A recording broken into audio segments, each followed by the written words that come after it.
Te invitamos a comprometerte mes a mes y apoyar al DFI, Docencia Final Internacional.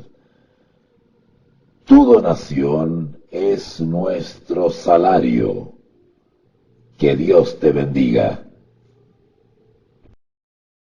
Los Corintios, la primera carta del apóstol Pablo a los Corintios, y hoy nos corresponde analizar el capítulo 6, comenzar el capítulo 6, y Dios mediante vamos a comentar y analizar desde el versículo 1 al 11. Primera de Corintios, capítulo 6, de versículo 1 al 11. No sin antes hacer una oración para pedir la bendición de nuestro gran Dios. Oremos. Bendito Dios y Padre, queremos en esta hora agradecer estas horas maravillosas que nos has dado de vida y de salud, de alimento. Padre, en el nombre de Jesús queremos agradecer por la salud, porque por tu poder estamos en pie y podemos estar conscientes, vivos y dedicar tiempo valioso al entendimiento de la palabra de Dios, rogando que el Espíritu Santo se haga presente y nos ilumine nuestra mente para comprender cada texto que vamos a comentar ahora. Acompáñanos y que esta transmisión y este esfuerzo sea de bendición para aquellos que lo escuchen. Te lo rogamos y pedimos en el nombre de Jesús. Amén y amén. Muy bien. El capítulo 6 de Primera a Corintios se titula Litigios delante de los incrédulos. ¿Okay? Cuando habla de litigios, está hablando derechamente de un conflicto entre personas o un grupo de personas y que son llevados a una instancia más allá de lo personal.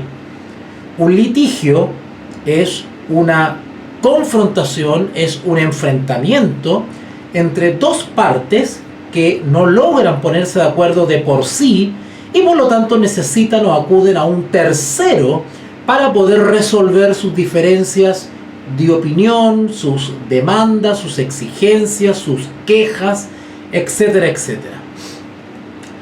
Así que el meollo del asunto en este capítulo 6 de Primera Corintios tiene que ver con el litigio, pero delante de los incrédulos. Estoy comentando el título porque ustedes saben que los títulos no están ahí de adorno. Esos títulos han sido añadidos con el criterio, ¿no es cierto?, de querer informar al lector sobre el contexto de lo que trata el capítulo, ¿vale? Este litigio es ante los incrédulos. ¿Quiénes son los incrédulos? La Biblia describe a los incrédulos como aquellos que no tienen fe. ¿Okay?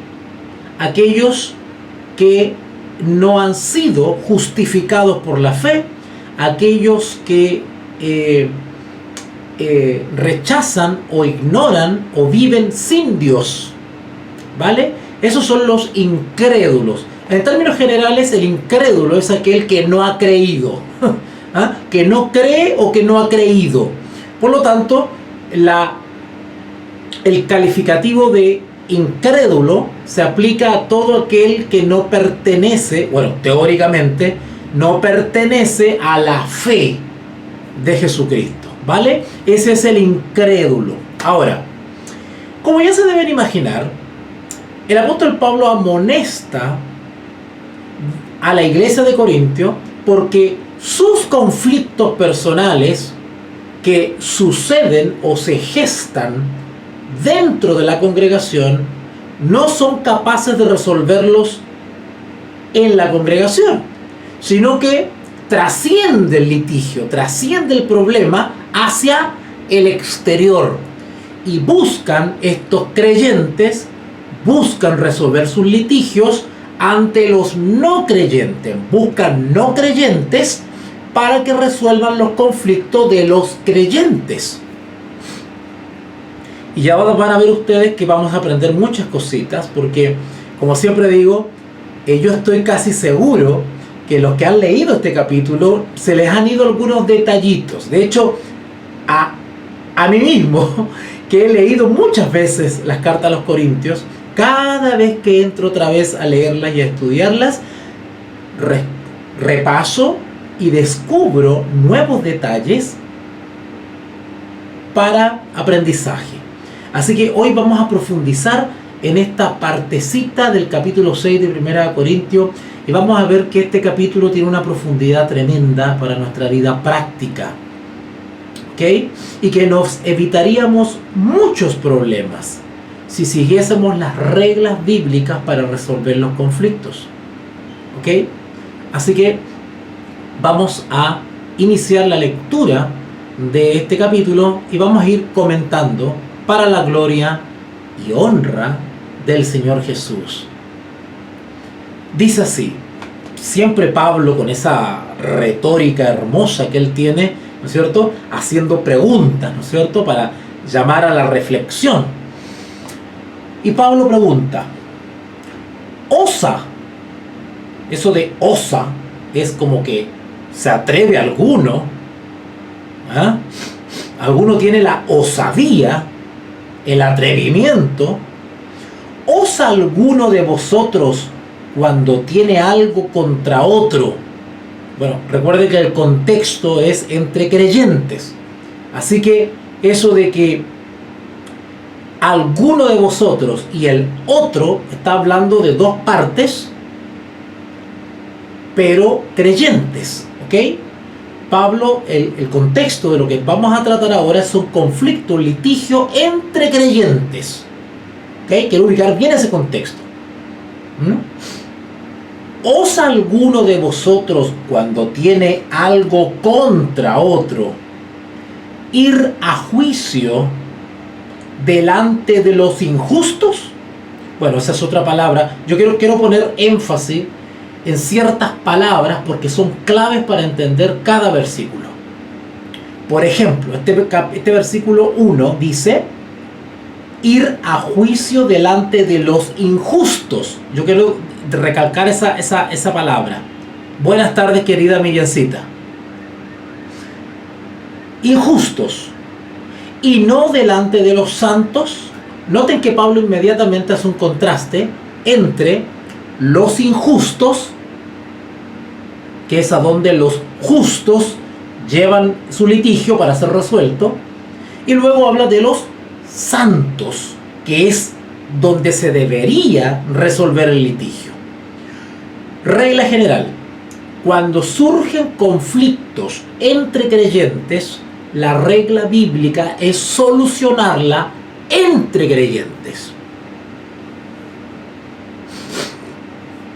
Y saben ustedes que esta regla bíblica no solamente rige para cosas teológicas, para cosas espirituales. Es decir, yo tengo una discrepancia con Miriamcita, ¿no es cierto?, teológica, respecto a alguna interpretación, respecto a algún criterio de cómo leer un texto, ¿no es cierto? Bueno, ya está.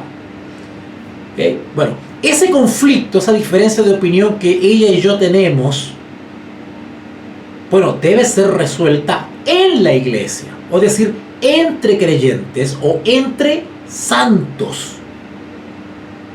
Entiéndase santos aquellos que están en el camino del Señor, con sus virtudes y sus defectos, pero se les denomina en la Escritura los santos. Y ya saben ya el trasfondo o la implicancia que tiene el ser denominado santo, ¿verdad? Que no compartimos, no pensamos, no sentimos, no manejamos el mismo criterio del incrédulo, del no creyente. Nosotros hemos nacido una vida nueva y hemos adoptado otros principios, otros valores, otras prácticas. Entonces, en ese sentido somos distintos, somos santos, somos apartados, somos consagrados, ¿cierto?, para un estilo de vida distinto al incrédulo o al injusto. O sea, en ese sentido, santos, ¿ok? Así que, regla otra vez, los litigios, la diferencia que pueda podamos tener entre creyentes, la Escritura nos enseña, y lo vamos a estudiar, se resuelven entre creyentes, ¿vale? Y estos conflictos, estos litigios, pueden ser de carácter teológico, espiritual, de opiniones, ¿no es cierto? Opiniones contrapuestas, como también puede ser en el ámbito material. Por ejemplo, si yo con la hermana Pau, ¿no es cierto?, el hermano Francisco, con César, ¿no es cierto?, ambos somos creyentes y decidimos, ¿no es cierto?, hacer un negocio juntos, una inversión juntos, sacar adelante un proyecto juntos, un trabajo, una labor, qué sé yo. Bueno, y de repente surgen diferencias, ¿no es cierto?, porque es natural, ojo con eso. El hecho que todos creamos en un mismo Dios, en el Dios verdadero, en el Dios creador de los cielos y la tierra, no garantiza que todos pensemos lo mismo. ¿Vale? En términos generales, adherimos a un sistema de valores y principios religiosos. Incluso en un sentido específico también podemos adherir a unas mismas doctrinas específicas, ¿verdad? Pero en el quehacer de la vida surgen discrepancias. No todos evalúan no todos evalúan igual las distintas cosas o las mismas cosas, ¿verdad? ¿No es cierto? En fin, así que las discrepancias de opinión, de criterio, de visiones, eso es absolutamente normal a nuestra esencia como seres humanos, como seres creados, como seres finitos, limitados, ¿no es cierto?, con libertad de pensamiento, ¿verdad?, con razonamiento, ¿no es cierto?, con sentido común, tenemos lógicas distintas, motivos distintos, estímulos distintos, motivaciones distintas, así que eso es natural. Pero la regla bíblica es que esas cositas tienen que limarse, las asperezas, o tienen que congeniarse dentro de la esfera del amor cristiano. Y si eso implica a una de las partes ceder, ¿cierto?, o renunciar, ¿no es cierto?, pues se debe hacer. Porque justamente el limar asperezas en el ámbito cristiano, en el ámbito de la fe, los únicos beneficiados en la resolución de conflictos entre creyentes somos nosotros mismos, los mismos creyentes, porque refinamos el carácter, ahogamos el orgullo. Hay una serie de defectos que se diluyen, que desaparecen a la hora de tener la disposición a resolver un conflicto entre creyentes. Porque se supone, teóricamente, que cuando yo tengo un conflicto con otro creyente, se supone que tengo un conflicto con un hermano en la fe. Y más que eso, es un hijo de Dios igual que yo. Es que eso se nos olvida. Ese es el problema. Que cuando todavía la carne está viva, cuando todavía el yo está vivito y coleando, pues surge, ¿no es cierto?, el orgullo, ¿cierto? Y empiezo a exigir mis derechos, y mis derechos, y mis derechos, ¿no es cierto? Y nos olvidamos del testimonio del Maestro.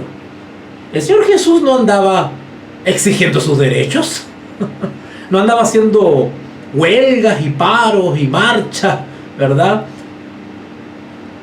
Entonces, a veces cuando tenemos estos conflictos nos olvidamos del ejemplo del Maestro. A veces es bueno ceder o renunciar a ciertas cosas que consideramos justas en pos del buen testimonio. Bueno, esto lo vamos a ir desarrollando a la medida que vamos leyendo el texto, ¿ok? Así que, repito por tercera vez, para aquellos que no lo entendieron,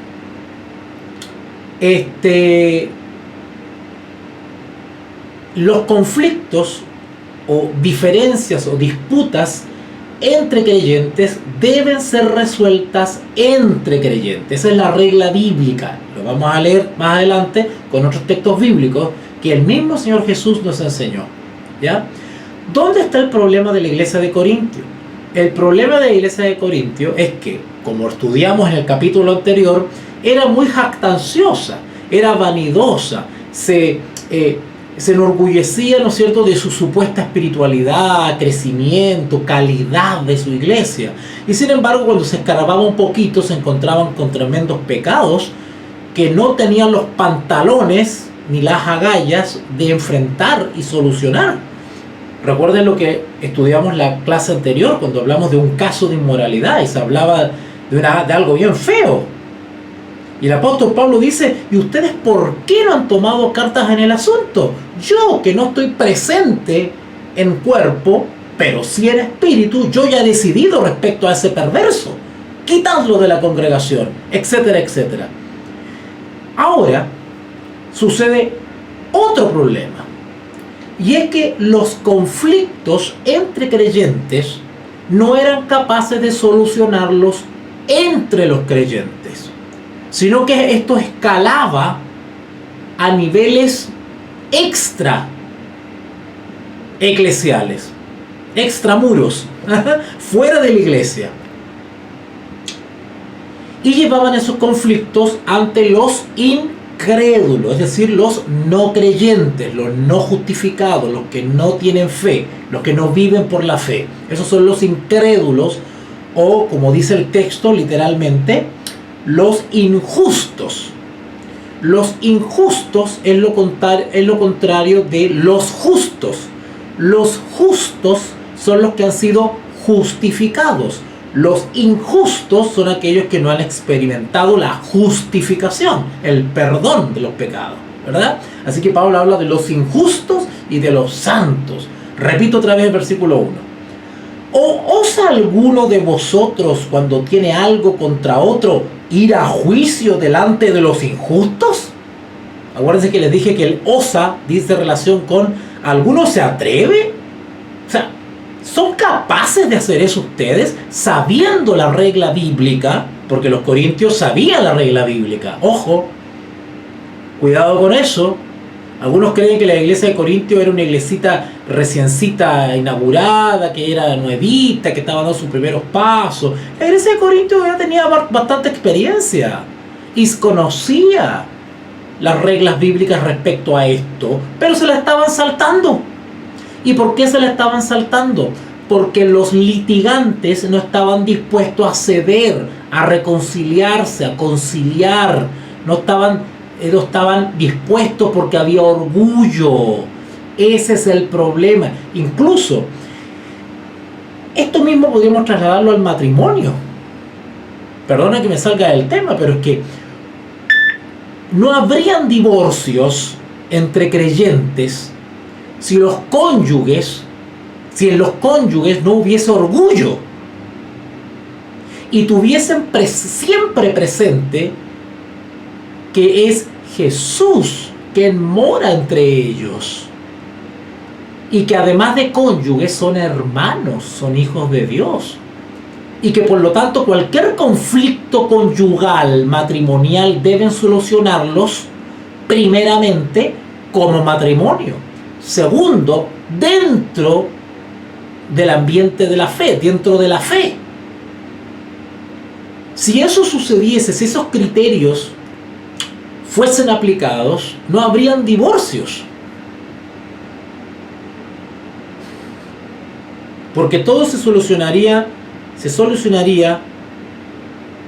en el amor cristiano, poniendo a Jesús en medio del conflicto y mirando a Jesús como ejemplo, como testimonio. Ustedes se han dado el trabajo de leer dentro de todos los relatos que están en los evangelios. ¿Ustedes se han dado cuenta cómo respondía Jesús? ¿Cómo actuaba Jesús? ¿Cómo reaccionaba Jesús cuando se le cometía alguna injusticia? ¿Era orgulloso? ¿Era vengativo? ¿Se desquitaba? ¿No cedía? Ese es el tema, que cuando hay conflictos prima mi yo, el interés mío, lo que voy a perder, lo que pierdo, las desventajas, pero me olvido de Jesús.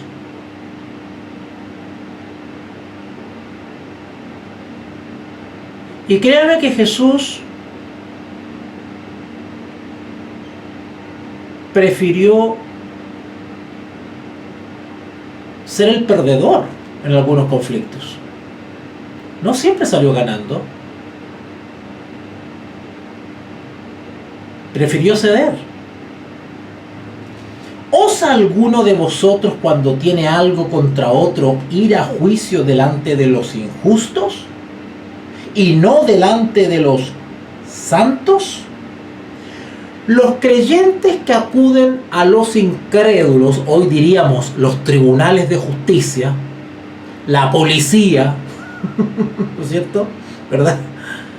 Lo que hacen es ignorar la autoridad que Jesús le ha dado a su iglesia. Es pasarse por alto lo que es para nosotros la primera autoridad.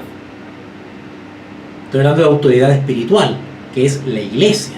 La iglesia ha sido dotada de autoridad para justamente resolver esos conflictos entre creyentes. Quienes acuden a resolver sus litigios ante los injustos ignoran y pasan por encima de la autoridad por la autoridad espiritual y moral de la iglesia. ¿Ok? Y dicho sea de paso, desprestigian el evangelio acudiendo a resolver sus conflictos a los incrédulos. Sigamos leyendo. Versículo 2, 1 Corintios capítulo 6, versículo 2. Otra pregunta retórica. ¿O no sabéis que los santos, nosotros, ya expliqué ya por qué santos, o no sabéis, noten la pregunta, es que yo me detengo porque lo normal, lo común es que leamos nomás y no analicemos la expresión, la pregunta, el texto, ¿por qué dice o no sabéis? El o no sabéis denota que sabían los corintios. Los corintios no eran ignorantes respecto a eso. Sabían que tenían que resolver su problema entre ellos. Por lo tanto, no había justificativo para ir a los incrédulos a resolver sus litigios. Por eso el apóstol Pablo le dice, ¿acaso no sabéis? ¿O no sabéis que los santos han de juzgar al mundo? El apóstol Pablo relaciona esta autoridad que Dios ha dado a su iglesia, esta competencia, esta atribución que Dios ha dado a su iglesia porque la ha investido con poder a su iglesia, a su cuerpo de creyentes, como decía un famoso teólogo, el cuerpo místico de Cristo, ¿cierto? Ha dotado a la iglesia de este poder, de esta autoridad. Y eso se ve claramente confirmado en el libro de Apocalipsis. Si ustedes van al libro de Apocalipsis, capítulo 20, versículo 4, entre otros versículos, ustedes se van a dar cuenta que efectivamente a los santos se les dará autoridad, bueno, en este caso adicional, para juzgar a los impíos durante el milenio. Así que el apóstol Pablo hace una declaración escatológica y los lleva al fin de los tiempos y les dice, ¿o no sabéis que los santos, en este caso los de Corintio, han de juzgar al mundo? Y si el mundo, noten, con todos sus pecados y atrocidades y perversidades a todo nivel y de todo calibre, y si el mundo ha de ser juzgado por vosotros, ¿sois indignos de juzgar cosas muy pequeñas? ¿Qué quiere decir esto cuando le dice sois indignos de juzgar cosas muy pequeñas? O sea, si ustedes van a resolver sus problemas al mundo, en circunstancias que supuestamente vamos a juzgar al mundo, ¿acaso ustedes se encuentran que son poca cosa para juzgar cosas pequeñas? Cuando dice cosas pequeñas se refiere a estos conflictos que nacen dentro de la iglesia. El apóstol Pablo le llama cosas pequeñas. Interesante, ¿eh? ¿Por qué le llama a los conflictos en la iglesia cosas pequeñas? Claro, porque en comparación con las horrendas cosas que suceden en el mundo, lo que pasa en la iglesia no es nada. ¿Ustedes se consideran que son indignos de juzgar las cosas de la iglesia? ¿Que van a donde los incrédulos? ¿Es que acaso estoy parafraseando, estoy como haciendo una retórica de lo que el apóstol Pablo quiso decir, ¿cierto? ¿Verdad? ¿Acaso ustedes desconocen que tienen la autoridad para juzgar esas cosas pequeñas? ¿Se sienten indignos de hacerse cargo de esas cosas pequeñas? ¿Que tienen que ir a los tribunales del mundo? Eso es lo que está diciendo el apóstol Pablo cuando pregunta: ¿sois indignos de juzgar cosas muy pequeñas? Si ustedes se fijan en alguna versión como la versión de Jerusalén, se van a dar cuenta que ahí en vez de decir cosas muy pequeñas, dice casos. Casos. ¿Ah? Casos muy pequeños, casos.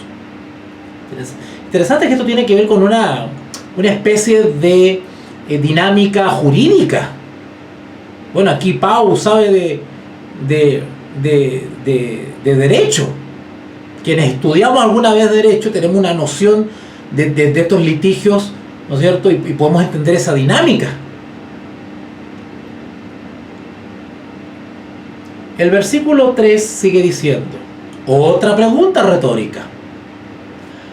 ¿O no sabéis? Otra vez emplaza a la iglesia de Corintios como diciendo: oye, ¿acaso ustedes no se han enterado? ¿Acaso ustedes no sabían? ¿Se están haciendo los tontitos ustedes? Solo se hacen. ¿No saben ustedes que los litigios entre creyentes tienen que solucionarse entre creyentes? ¿Acaso se sienten poca cosa para juzgar estos casos tan pequeños que tienen que ir dando los incrédulos? Versículo 3. ¿O no sabéis que hemos de juzgar a los ángeles? O sea, si el Señor nos tiene considerados para juzgar a los impíos y a los ángeles, ¿no podremos hacernos cargo de cosas más pequeñas?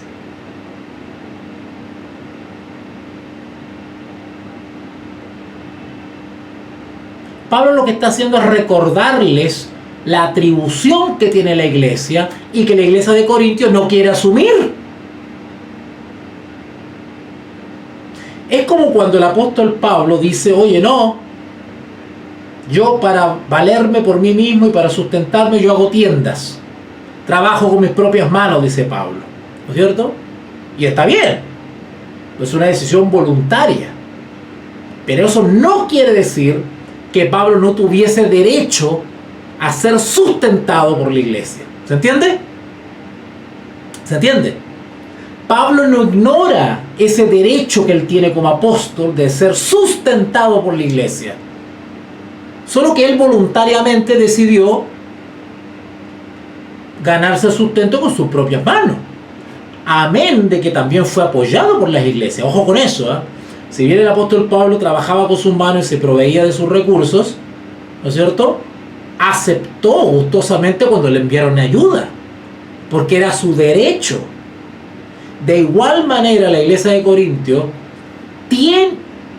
tenía conocimiento de ese principio de solucionar los litigios entre creyentes, sin embargo no estaba aplicándolo, no estaba asumiendo esa competencia, esa atribución, ese poder.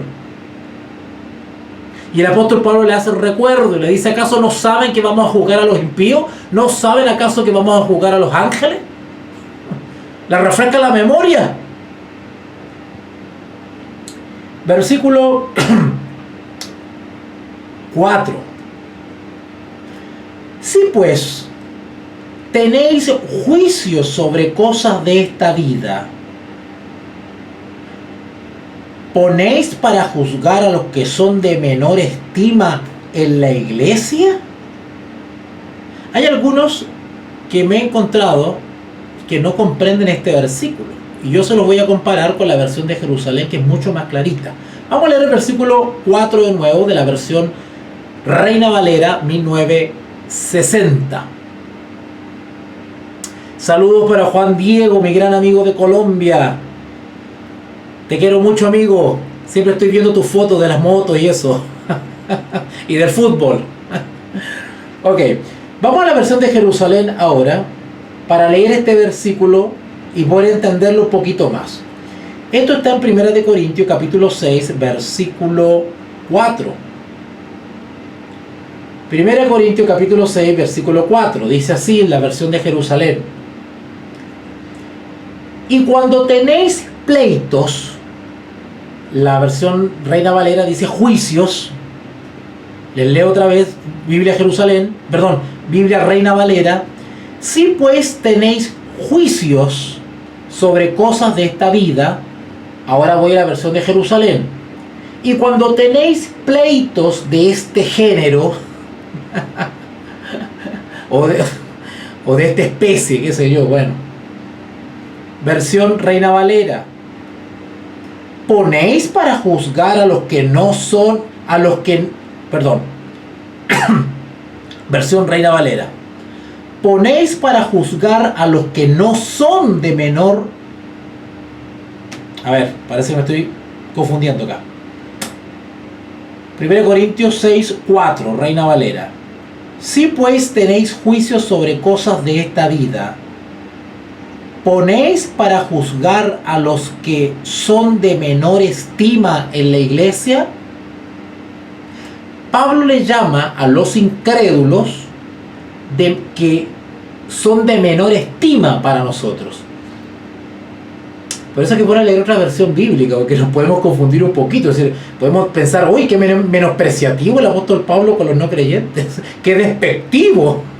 ¿Ah? Cuidado. ¿Ponéis para juzgar a los que son de menor estima en la iglesia? ¿A qué se refiere eso con que son de menor estima? Hablando de los incrédulos. Versión de Jerusalén: y cuando tenéis pleitos de este género, tomáis como jueces a los que la iglesia tiene nada. La versión de Reina Valera dice lo que tenéis en poca estima. La de Jerusalén dice que la iglesia tiene nada. ¿A qué se refiere eso? Poca estima, que lo tenemos en nada. Lo que está diciendo acá, simplemente, cuando se expresa en la Reina Valera, son de menor estima en la iglesia, hablando de los tribunales de los incrédulos, o cuando dice la versión de Jerusalén que para la iglesia no son nada, no lo está diciendo menospreciando en un sentido soberbio, orgulloso de la expresión, ¿no es cierto? No. Simplemente está diciendo que desde el punto de vista espiritual, los incrédulos para nosotros no son nada. O sea, nosotros no deberíamos considerarlos a ellos para solucionar nuestros conflictos. En ese sentido, no son nada. En ese sentido, tenemos en poca estima. Poca estima quiere decir que es lo último a lo que recurriríamos en caso de no solucionar un conflicto. Que se puede dar. Ojo, cuidado. Pablo no está enseñando acá que no tenemos que ir nunca a los tribunales de justicia seculares. No está enseñando eso. Porque por algo somos habitantes de este mundo, somos parte de este mundo, de esta sociedad, somos ciudadanos, cada uno en su país, ¿verdad? Tenemos autoridades establecidas, tenemos que dar testimonio a en esta tierra. Así que cuidado con ese extremismo. Acá nos está enseñando que todos los problemas hay que solucionarlos entre nosotros y que nunca hay que ir a los tribunales de los incrédulos. No. La regla general es de que procuremos, por el buen testimonio de la congregación, de la iglesia, solucionemos los problemas entre nosotros. ¿Por qué? Lo que quiere evitar el apóstol Pablo es que se ventilen los pecados, que solucionemos las cosas, como dice el dicho, la ropa sucia se lava en casa. ¿Ok? Eso es lo que está procurando el apóstol Pablo. Si tenemos conflictos de todo tipo, ¿verdad? Y hagamos todo lo posible por solucionarlo dentro del ambiente de los creyentes, que esto no trascienda en lo posible. ¿Ok? Ok. Así que eso quiere decir cuando él habla en el versículo 4 de ¿ponéis para juzgar a los que son de menor estima en la iglesia? Versículo 5. Para avergonzaros lo digo, pues que no hay entre vosotros sabio, ni aun uno que pueda juzgar entre sus hermanos. ¿Acaso no tienen gente consagrada, con conocimiento de las normas, de los principios, gente de buen testimonio, que pueda hacer de mediador, de árbitro, ¿no es cierto?, entre los litigantes? ¿Acaso no hay entre medio de ustedes alguien, ¿no es cierto?, que pueda considerarse para ser mediador en el conflicto, hacer de juez?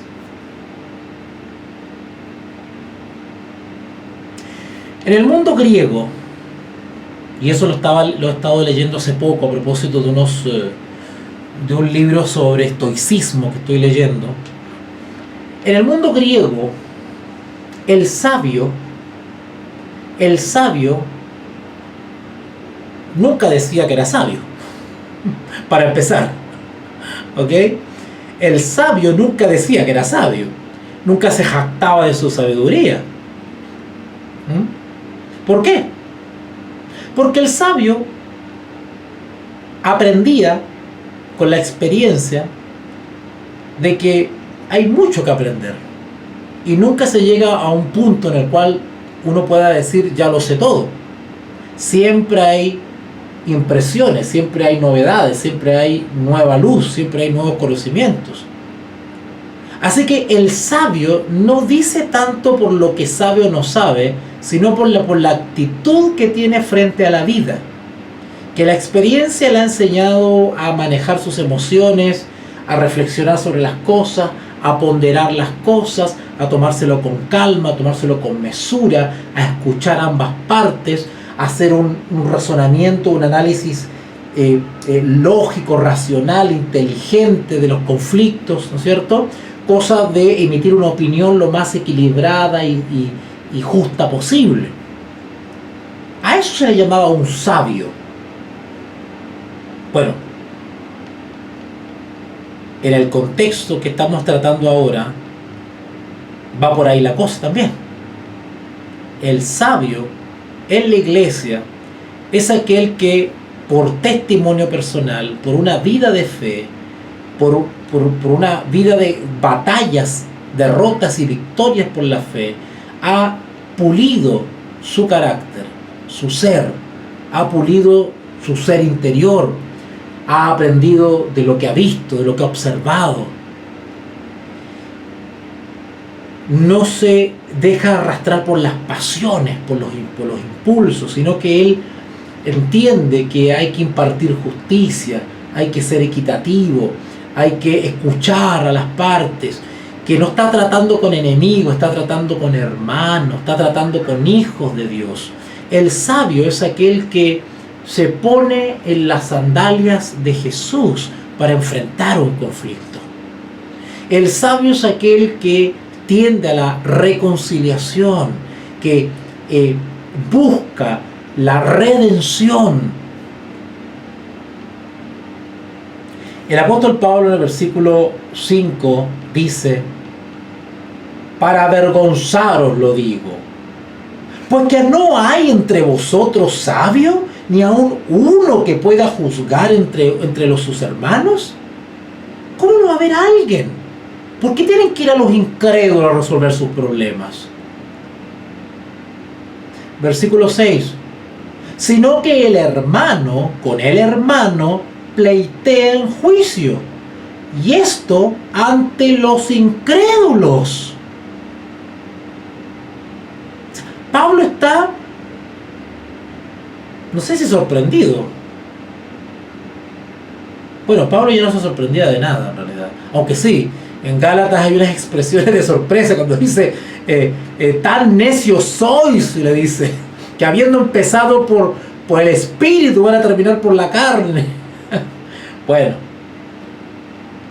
versículo 7. Y acá el versículo 7 es clave. Es clave el versículo 7 acá en 1 Corintios 6, 7. Noten. Así que, por cierto, es ya una falta en vosotros que tengáis pleitos. Empecemos por ahí. Esto no empezó yendo a los incrédulos a buscar resolución de sus problemas. El tema no es ese, aunque no es menor. Pero vamos a la raíz. Acá esto está terminando mal porque empezó mal. Así que, por cierto, es ya una falta en vosotros que tengáis pleitos. O sea, partamos por ahí. Porque cuando hay pleitos en la iglesia, se está frustrando el deseo de Jesús de que sean uno.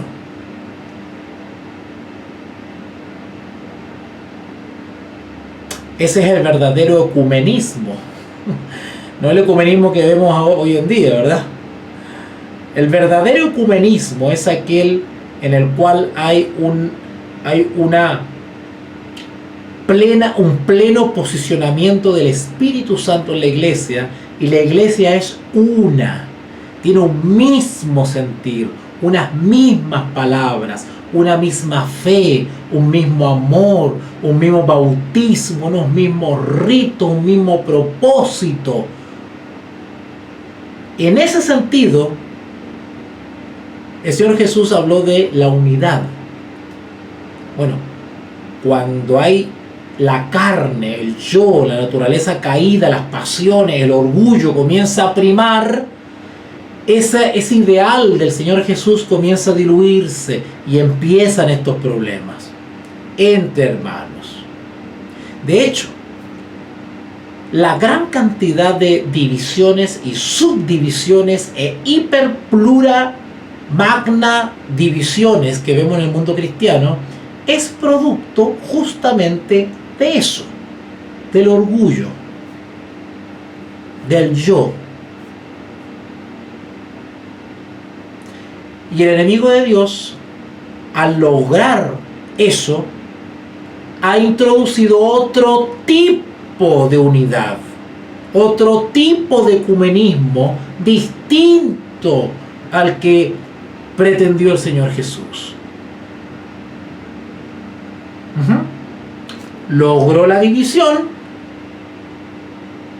y proporciona de una solución espuria, un ecumenismo espurio. Pero bueno, no me voy a ir del tema. Así que el versículo 7 dice: así que, por cierto, es ya una falta en vosotros que tengáis pleitos entre vosotros mismos. Empecemos por ahí. Ya ahí están mal. Pregunta: ¿por qué no sufrís más bien el ser defraudados? ¿Qué quiere decir esto? Bueno, lo mencioné en un principio. ¿Se acuerdan cuando le di el ejemplo del matrimonio? Si aplicásemos estos principios bíblicos para la solución de conflictos, no habrían divorcios.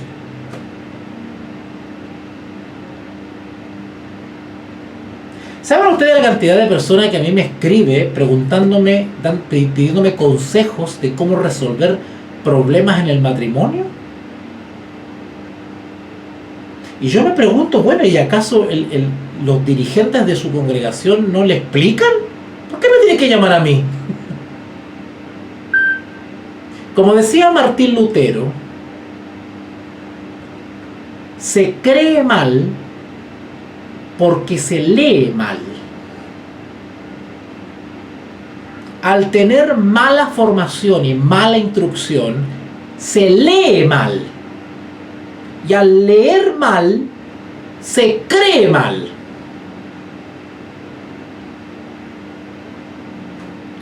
Así que, por cierto, es ya una falta en vosotros que tengáis pleitos entre vosotros mismos. ¿Por qué no sufrís más bien?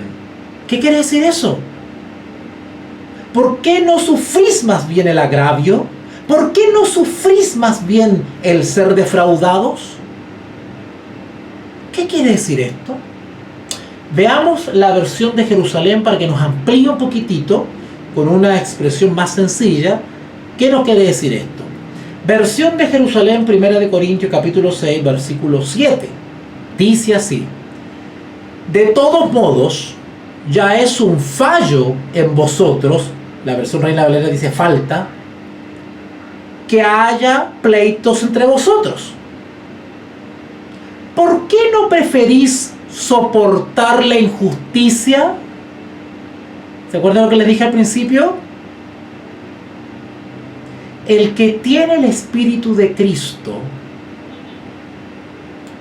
y llega a un punto en el conflicto con el otro hermano, en que no se quiere ceder, todas las instancias están fallando y están a punto de pasar a otro nivel y resolver los problemas de otra manera. Hay hermanos que se trenzan a golpe. Hay otros que se van a los tribunales de los incrédulos. Hay otros que llaman a la policía. Antes de llegar a ese error que trae oprobio al nombre de Cristo y a su iglesia, el apóstol Pablo aconseja ser como Jesús. Cuando se llega a ese punto, no dar rienda suelta al orgullo. Pablo aconseja: tráguense el orgullo, sean como Jesús, que no emitió una queja cuando estaba siendo humillado. Cuando el Señor Jesús estaba siendo sometido a injusticias, frente a una comisión, frente a un tribunal, frente a acusadores, cuando lo estaban calumniando, difamando, le estaban inventando cosas, que lo vieron, que dijeron, que no sé qué, que yo lo vi, que dijo esto. ¿Ustedes creen que el Señor Jesús se puso acaloradamente ahí a patalear y a exigir sus derechos? Para Jesús primero estaba el buen nombre de su Padre, que está en los cielos. Y él tenía que dar testimonio como un cordero de Dios, que sería llevado al matadero sin pronunciar ninguna queja ni ningún alarido.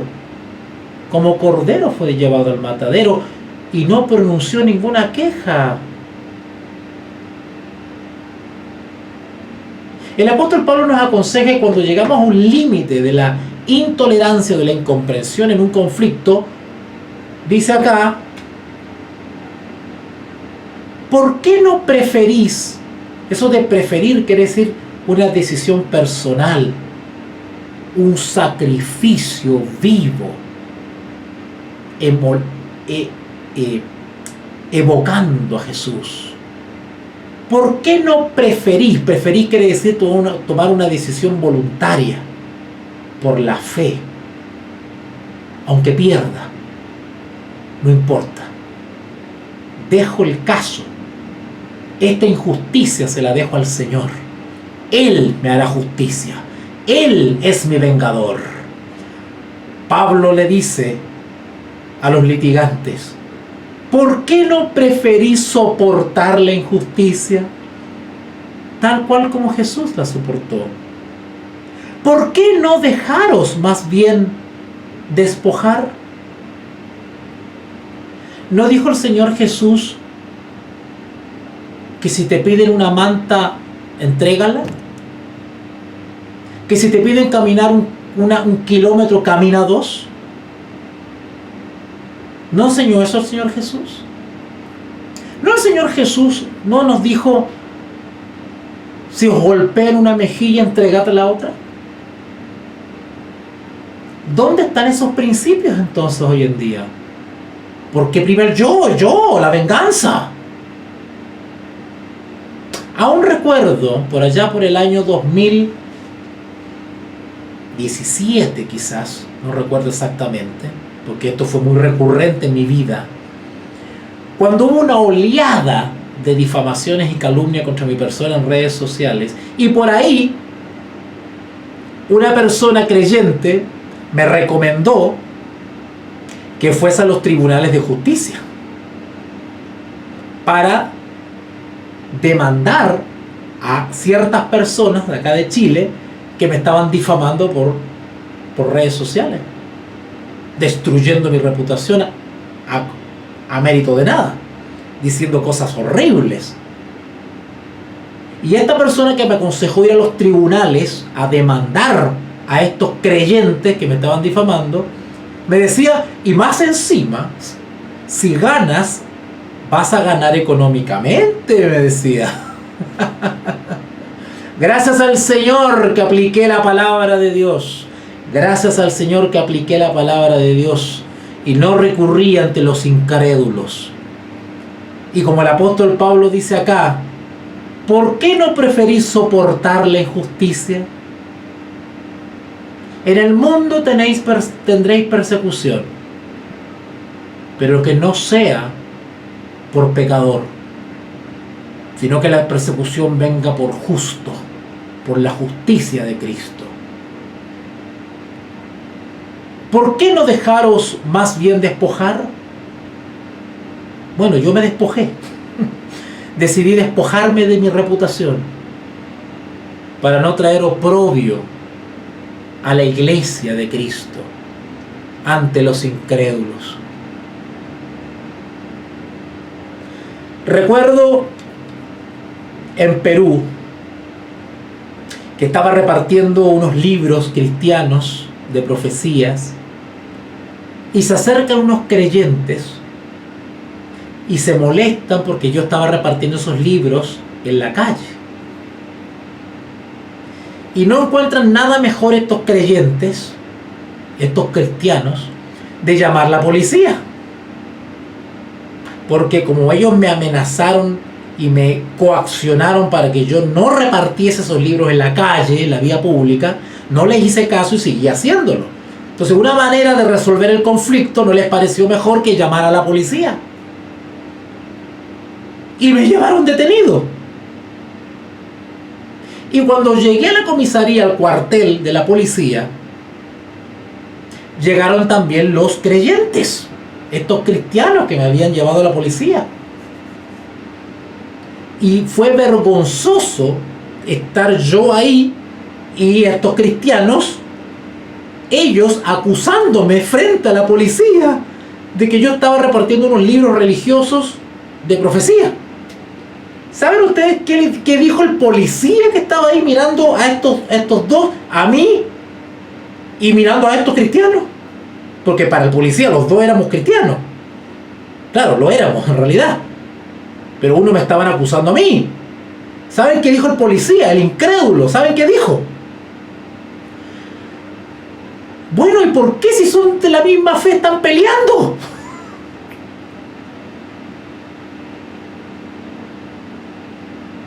Esos son los bochornos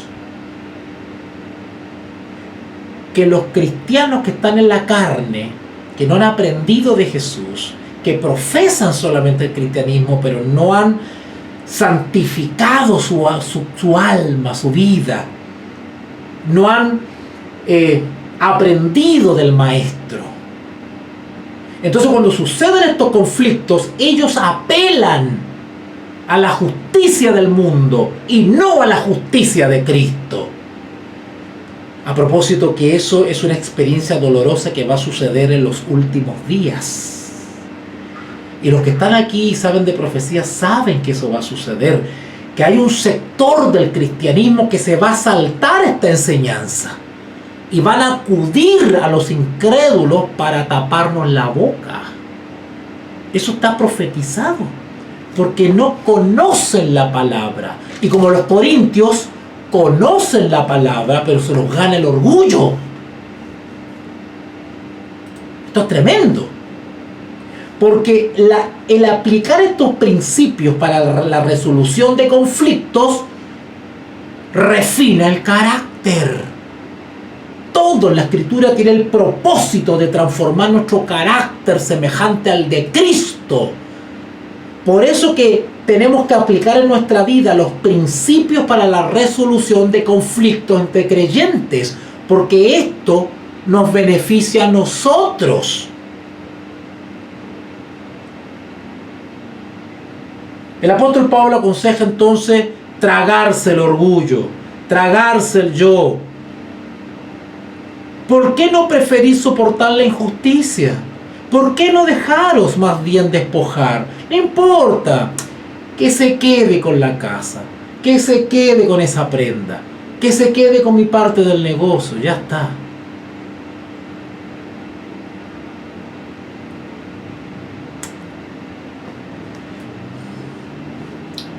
Primera de Corintios capítulo 6, versículo 8. Pero vosotros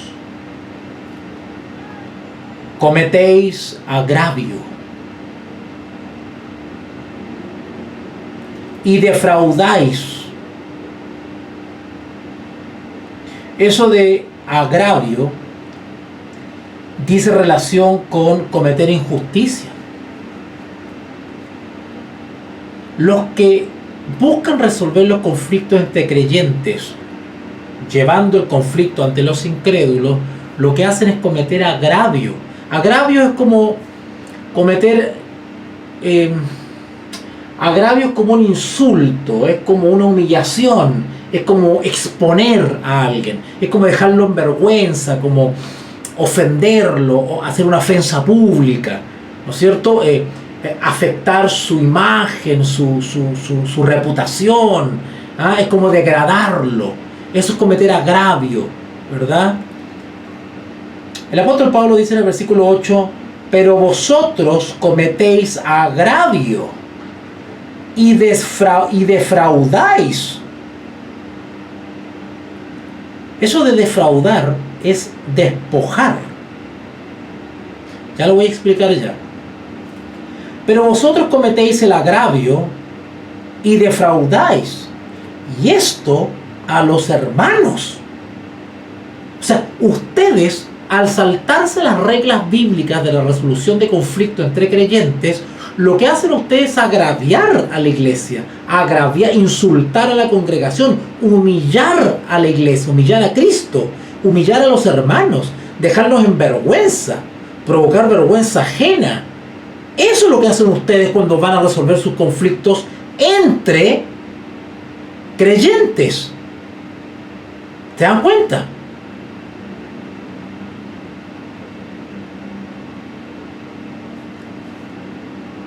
Le voy a leer la versión de Jerusalén de lo que dice el versículo 8. Dice así: al contrario, sois vosotros los que obráis la injusticia y despojáis a los demás. Ustedes que buscan justicia ante los incrédulos, son ustedes los que están provocando injusticia. Ustedes los que están obrando injustamente. Ustedes no están obrando justamente. Yo estuve leyendo un comentario bíblico sobre estos versículos y es sumamente impresionante lo que ahí dice. Ahí dice que cuando los creyentes van a resolver sus conflictos donde los no creyentes lo que hacen es simplemente ignorar a Cristo. Se echan al bolsillo todo el Evangelio.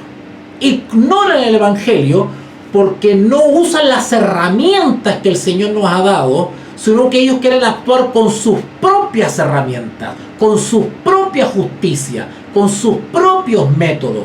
Dejamos de lado al Señor y todo lo que Él nos ha indicado y actuamos como nosotros queremos. En otras palabras, el creyente que busca resolver su litigio ante los incrédulos hace su propia voluntad y no la voluntad de Dios. Se pone en terreno a Satanás. y es usado por el enemigo. ¿Saben ustedes que hay cristianos que han metido presos a otros cristianos? ¿Saben una vez ustedes? ¿Saben ustedes que hay cristianos que le han metido demanda y han metido presos a otros hermanos? Por problemas personales. Eso es violación de la ley. Es violar todos los principios de amor de la ley. Versículo 9.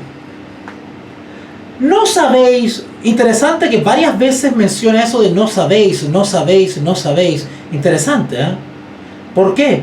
Porque el apóstol Pablo está recalcando el hecho de que los corintios sabían cómo proceder, pero estaban por orgullo ignorando el proceder que Dios les había indicado y estaban actuando como ellos querían y no como Dios quería. ¿O no sabéis que los injustos, ¿quiénes son los injustos? Los injustos son los incrédulos, los que no han experimentado la justificación o el perdón por la fe. Esos son los injustos, que es lo contrario a los justos, ¿ok? ¿O no sabéis que los injustos no heredarán el reino de Dios? No erréis. Ni los fornicarios, ya expliqué ya lo que significa fornicar y qué implica la palabra fornicar, porque tiene varias expresiones. El acto de la fornicación tiene varias expresiones perversas. Hay un amplio abanico de conductas que son catalogables como fornicación. Hay algunos que creen que cuando hablamos de fornicación simplemente quiere decir sexo ilícito. Sí, pero hay que explicarlo un poquito más. Hay varias conductas sexuales que se catalogan como fornicación. ¿Vale? ¿No sabéis que los injustos no heredarán el reino de Dios? No erréis. Ni los fornicarios, ni los idólatras. Y déjeme decirle una cosa. La fornicación, yo estoy seguro que ustedes no lo sabían. La fornicación también es idolatría. No lo voy a explicar ahora porque me voy a ir del tema, pero ya sepan ustedes ya eso. Ni los adúlteros, eso no lo tengo ni que explicar, ni los afeminados, ni los que se echan con varones. ¿Qué diferencia hay entre el afeminado y el que se echa con varón? ¿Cuál es la diferencia? ¿Qué es un afeminado? ¿Qué quiere decir ahí el texto cuando dice afeminado? ¿Y los que se echan con varón? ¿Son dos cosas distintas o es lo mismo? ¿Hay matices conductuales, morales? Vamos a leer la versión Reina Valera respecto a este versículo 9. Estoy en 1 Corintios capítulo 6, versículo 9. ¿No sabéis acaso que los injustos no heredarán el reino de Dios? No os engañéis. La Reina Valera dice no erréis. No os engañéis. ¿Por qué dice no os engañéis? ¿La iglesia de la Odisea estaba engañada? Sí. La iglesia de la Odisea, a la cual se dirige la amonestación allá en Apocalipsis capítulo 3, es una iglesia que cree que está en una condición, pero la realidad es otra. Lo mismo le pasaba a la iglesia de Corintio. Por eso que el apóstol Pablo constantemente le dice, ¿acaso no sabéis? ¿Acaso no sabéis? Le dice. ¿No sabéis que vamos a juzgar a los ángeles y a los impíos? ¿No lo sabéis acaso? ¿Por qué obran así entonces? Cuando estudiamos el capítulo 5, acuérdense que Pablo les dice a los corintios, están envanecidos. O sea, creen una cosa, se muestran de una manera, pero en realidad son otra. Hay adulterios, hay litigio entre los incrédulos, hay tremendas cosas que están pasando entre ustedes. Pero ustedes se muestran muy bonitos y se están autoengañando. No, le dice el apóstol Pablo acá en el versículo 9, no os engañéis. Ni los impuros, ni los idólatras. Pablo está nombrando cosas que están sucediendo en la iglesia de Corintio. En el fondo le está diciendo a los corintios: ustedes que se ven tan lindos, comiencen a escarbar un poquitito, porque van a encontrar un montón de cochinadas de las cuales se tienen que arrepentir. No os engañéis. Si quieren heredar el reino de los cielos, debe ser una iglesia pura y sin mancha. Deben arrepentirse de todo corazón. Y los dirigentes de la iglesia deben asumir su responsabilidad, tomar el toro por las astas, poner el cascabel al gato y solucionar los problemas que hay en Corintios, dice Pablo. Yo, que no estoy presente en la carne, ya en espíritu, he juzgado a tal fornicario. Échelo de la congregación si no quiere arrepentirse. Pero hoy en día está el buenismo, ¿no es cierto? ¡Ay! ¿Cierto? Las jóvenes están fornicando, los jóvenes están bien, la esposa del pastor se mete con el hermano con el pastor, y ahí están todos los enredos y nadie le arregla nada, nadie le hace nada, nadie le pone el cascabel al gato. El apóstol Pablo dice: póngale el cascabel al gato, señores. ¿No sabéis acaso que los injustos no heredarán el reino de Dios? Ah, claro, claro que puede haber injustos dentro de la iglesia. El creyente, el integrante de la iglesia que es fornicario o está cometiendo de manera secreta y a sabiendas pecados conocidos, ya no es un justo, es un injusto. Así que esto es aplicable también a los miembros de la iglesia de Corintio. ¿No sabéis acaso que los injustos no heredarán el reino de Dios? No os engañéis. Ni los impuros, ni los idólatras, ni los adúlteros, ni los afeminados. En el idioma original, esto de afeminados dice relación con el varón que es muy femenino, muy suave, muy delicado.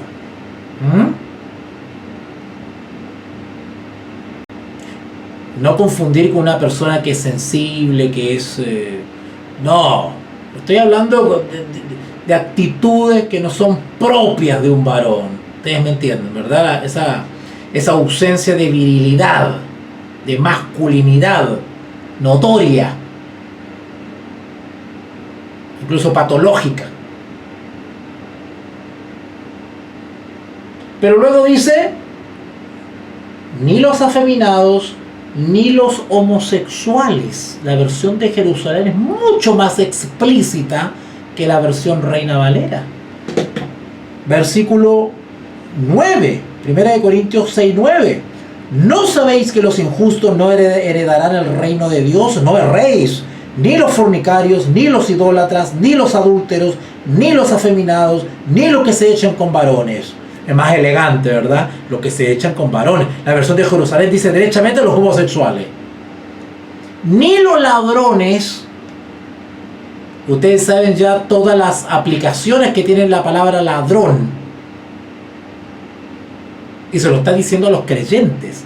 ¿Hay creyentes ladrones? ¡Sí! Ni los avaros, ni los borrachos, ni los maldicientes. ¿Quiénes son los maldicientes? Bueno, maldicientes es una palabra compuesta. Mal y diciente. Diciente es de decir. El que mal dice. Ese es el maldiciente. El que maldice. Maldice tiene una aplicación en la Biblia de insulto. El que insulta. El que lanza insultos ofensivos, humillantes, ¿verdad? Ese es el maldiciente, el que habla feo, el que es ofensivo, el que es insultante para hablar, que es degradante para hablar, el maldiciente, el que ultraja con sus expresiones, ¿verdad? Ese es el maldiciente. Ni los estafadores heredarán el reino de Dios. Ahora, estos pecadillos que están acá descritos tácitamente en el versículo 9 y 10 son algunos que están como muestra. Pero esos son un indicativo de cientos de pecadillos más que la iglesia, en este caso de Corintios, debía abandonar. Último versículo, el 11. Y esto erais algunos. Notan, Pablo está haciendo referencia a creyentes que participaban en un pasado de esos pecados que acabo de nombrar. Sin embargo, habían vuelto muchos de ellos a las prácticas del pasado, habían vuelto a recaer, habían vuelto a practicar cosas que habían abandonado. Y esto erais algunos. Mas ya habéis sido lavados. Eso de lavados quiere decir ya habéis sido regenerados. ¿Quién es que regenera? ¿Quién es el que regenera? Bueno, hay un librito muy lindo que se llama El Camino a Cristo. Seguramente muchos de ustedes lo conocen. En ese libro hay un capítulo que creo que se llama así justamente, una magnífica renovación se llama. Así se llama el capítulo. No recuerdo qué capítulo es, qué número, digamos, pero hay un capítulo que se llama Una magnífica renovación. Y creo que hay otro también que tiene que ver con la regeneración. Bueno, la regeneración tiene que ver con ese proceso de transformación que va provocando paso a paso, imperceptiblemente, el Espíritu Santo en la vida de la persona que cree. Ojo, no necesariamente una persona que es parte de la iglesia.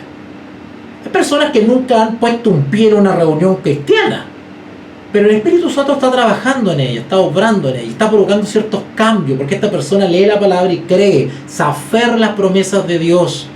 Y el Espíritu Santo va obrando en ella, va regenerando su ser, va transformando. Por eso que en 1 Corintios capítulo 5, versículo 7, que lo estudiamos ayer, el apóstol Pablo nos dice: limpiaos pues de la vieja levadura, para que seáis nueva masa, sin levadura como sois, porque nuestra Pascua, que es Cristo, ya fue sacrificada por nosotros. La fuente de la regeneración es nuestra fe y confianza en una persona, en Jesús. Es la fuente de toda regeneración, de todo cambio radical en la vida del más denigrado pecador.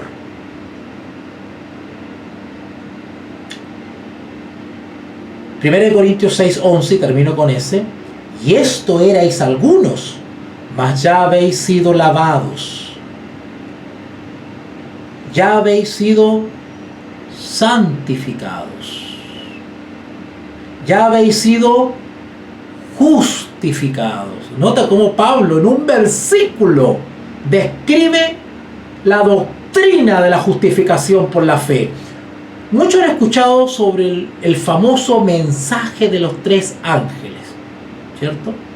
Bueno, como este servidor siempre ha dicho, y voy a seguir repitiendo hasta el cansancio, el famoso mensaje de los 3 ángeles, que nadie entiende, está en toda la Biblia.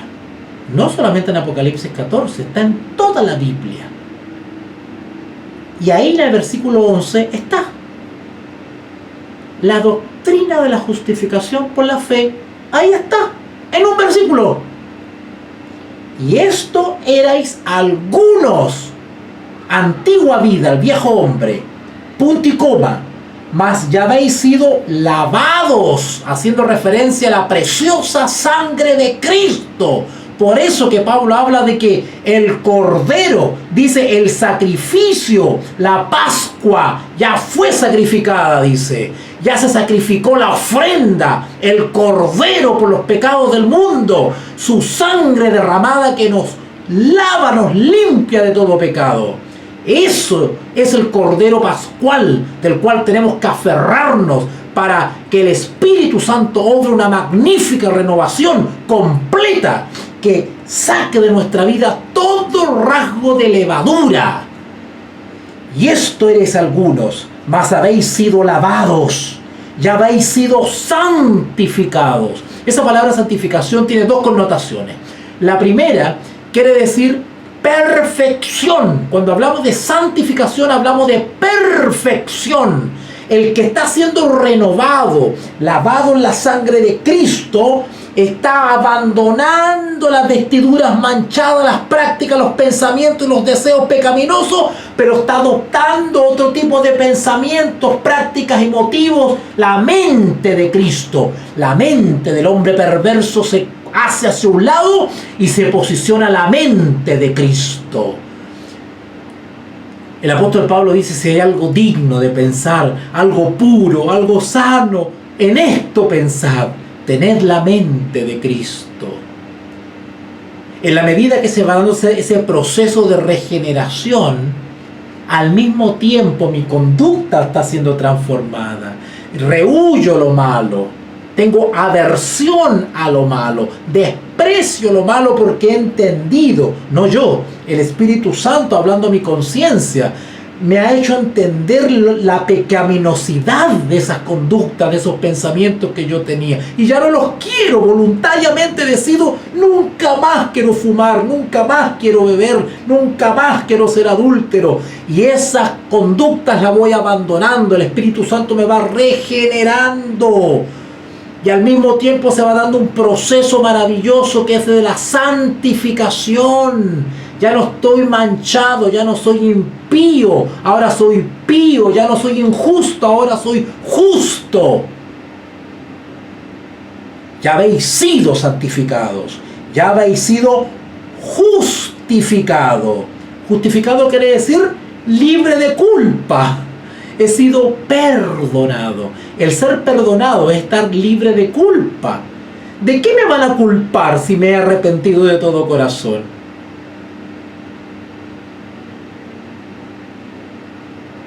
¿Quién tiene autoridad en esta tierra para hacerte recordar tu antigua vida? Si eso está en el pasado. Se supone que el creyente ya no practica eso que hacía. Ya no habla como lo hacía. Ya no es maldiciente. Ya no es borracho. ¿Qué efecto debe tener que alguien te recuerde tu pasado? Nada. Cuando yo soy perdonado, no tengo culpa. ¿Por qué otros seres humanos me quieren hacer sentir culpable por lo que fui? Si Jesús me ha librado de la culpa. Ya habéis sido justificados en el nombre del Señor Jesús. Noten esto, pongan atención. En el nombre del Señor Jesús, 1. Y por el Espíritu, 2. De nuestro Dios, 3. La Santísima Trinidad en el versículo 11. 3 personas, 3 poderes a nuestro favor en los cielos. Los 3 grandes poderes están unidos en un mismo sentir para renovar y sacar del fango al pecador. 3 grandes poderes: Dios el Padre, Dios el Hijo y Dios el Espíritu Santo, la eterna deidad, la Santísima Trinidad, ahí presente en la Escritura, la Trinidad bíblica: Señor Jesús, Espíritu y Dios Padre.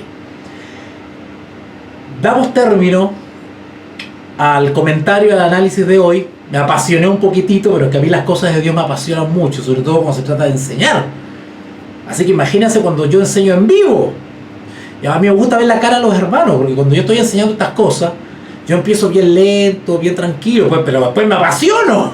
Y yo le veo la cara a los hermanos y están así, nos vuelve una mosca. Y eso es bueno, que te pongan atención. Y los hermanos salen llenitos de la palabra de Dios. Así que eso me satisface mucho, porque es cumplir con el llamado que el Señor me ha dado, que es la enseñanza. ¿Ok? Así que así tiemble y truene, no voy a dejar de cumplir mi labor.